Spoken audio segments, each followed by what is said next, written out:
Shramika, you have been the person who's been out there. You've been the economist who's taken on COVID, and you have explained to the layperson what it means. And I and so many others look forward to your daily updates. But since you've been so closely linked to this topic, where do you see India's strengths in fighting COVID? Where do you think we could have done better? And what do you see as our immediate future? So COVID, first of all, is a huge external shock. Mm-hmm.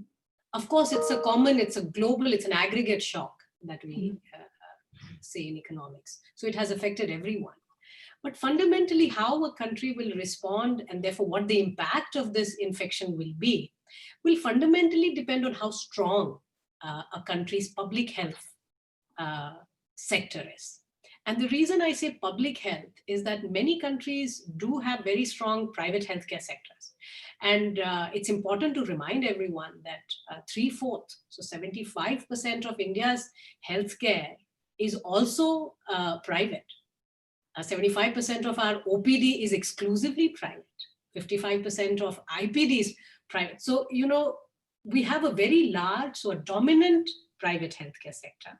But COVID is an infectious disease. It's an infection, it's a virus, highly infectious. So you have to consider why since there are so many externalities involved, where it's not just that if I contract, I have to take care of my health, but everyone around me then becomes susceptible.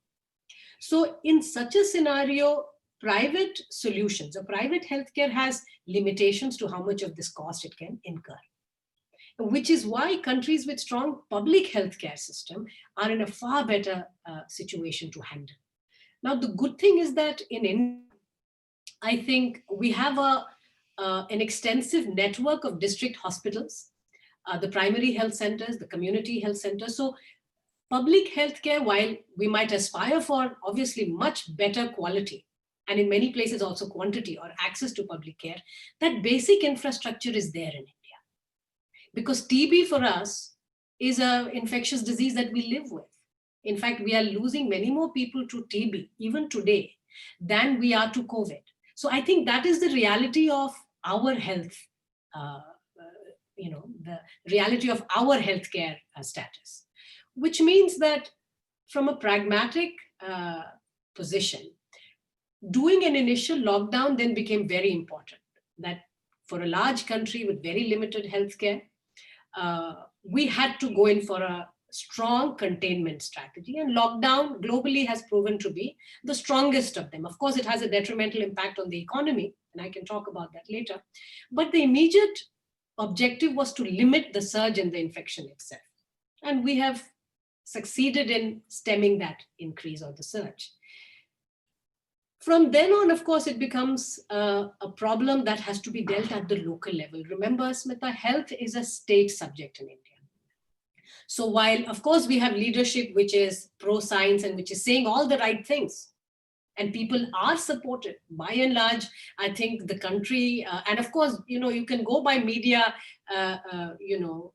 capsules, you can go by small stories breaking out across which say people are jumping quarantines, or there is a lot of movement of people, etc., people not wearing masks, but those are still less in magnitude compared to a mass. The larger part of the population has abided, and which is why we saw a slowdown in terms of the infection.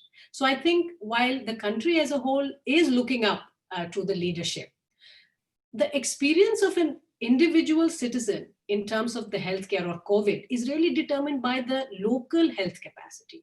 So how many beds does my district hospital have? How many testing labs, facilities are there within my district?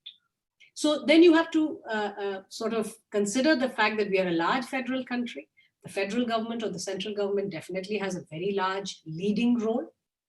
But a lot of the actual implementation, and this is the interface of a citizen with the public health system, is one at the local level. And that is where we have huge variations. Not all states have stepped up equally. Some of them started at a much worse phase, so I think the catching up was much larger, particularly Northeast. So I think, Smita, in a nutshell, COVID in India is a far more complicated problem on account of the way our healthcare is structured. But after 8 months of the pandemic, we are also in a position to say that for whatever reason, whether it was innate immunity, and this is where we expect the immunologists to also come up with more literature and educate us on why, or it could be just the climate.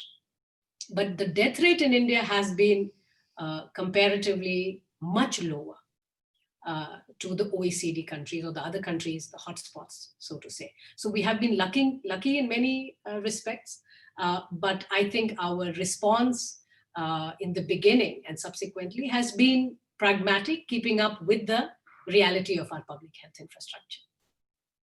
Thank you. That's good to know, because of one of the things that I'm truly proud of as an Indian is how, despite all the handicaps that you mentioned, and despite, the center and the state dynamics, we've still, and despite that huge population, we've still managed to do a decent job. And once again, thank you. I think so many of us get our daily dose of, assurance and knowledge from your graphs that you put out so regularly. And I hope you continue that till the very end.